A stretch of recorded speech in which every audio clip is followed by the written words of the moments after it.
Hey guys, welcome to my favorite part of this newsletter, and that is Captain's Corner. This is where I have the great opportunity to meet some of the best captains in the harbor.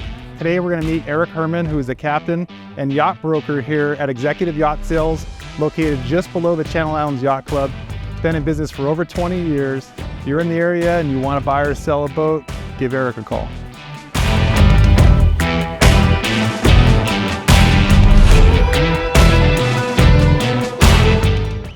So what do you see like people do? Like, what do most of your clients look for when they come to buy a boat? Or they kind of come in there like their experience, or you kind of help them from the start to finish to buy something? Is it kind of in between? Yeah, we've been in business in this harbor since 1969, and I acquired the company in 2001, and it's really nice to have a repeat customer come back as well as the new guy come back. Or I should say the new guy comes in, you get the repeat customer.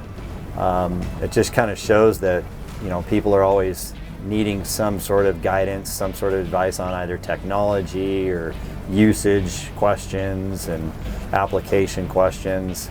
Certain boats are good for certain things. So what's the biggest mistake you see people do when they want to buy a boat? They don't know what they're doing. Like, what's the mistakes you see people you hope they would try and make them avoid in the future? Yeah, this is going to sound quirky, but I've been told I'm a horrible salesman because I actually talk a lot of people out of buying boats that come to us for the first time, and I tell them to maybe charter something or maybe even join one of the boaters clubs to kind of get their feet wet before actually buying something. So I've often been told, you're a horrible sales guy because you could be closing them on stuff, but all too often people get sold the wrong boat for what they think they need versus what a little time on the water is going to give them the ability to make a better decision. So, and it's a difficult platform to achieve because there's not a lot of variety in the charter world as of yet, but getting a good broker, whether it be me or someone out there, to guide you along in the process of the whole boat ownership and what they cost, a month, what to expect down the line, as far as resale, all that stuff. So there's a lot to it. There's a huge mistake people make is just rushing into it. That's been the biggest mistake. It seems just my dad, fisherman whole life, and there's not a day on the boat something breaks, so it was a good day. So it seems like there's a lot of underlying expenses you don't really realize are there until they hit you as a pocket. Yeah, my whole motto is basically boats are like bodies. The bodies that get up in the morning and exercise and stretch and use their tools and their legs and their arms and exercise and stay mobile, they're going to be fine. Boats are the same way. If you use them once a month or don't do the proper maintenance or come down and run the pumps and turn on the lights and start the engines, they can get cranky too, and cranky costs money. So they are expensive toys.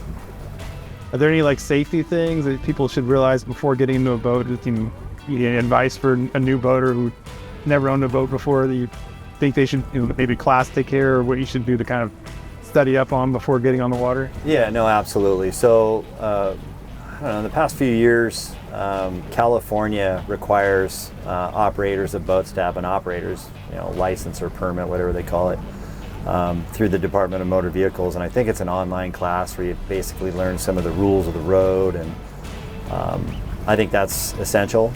I think, again, signing up for as much education in maybe some of the captain's courses, not necessarily to get the credential of a captain, but to get the terminology down. And there's no sense in getting into something if you don't use the tools that are available to maximize that experience. And there's a lot of people that just jump in and start green, which is fine, but there's a what we call a trip cord along the way that happens a little more often. The guys that don't plan it a little bit better.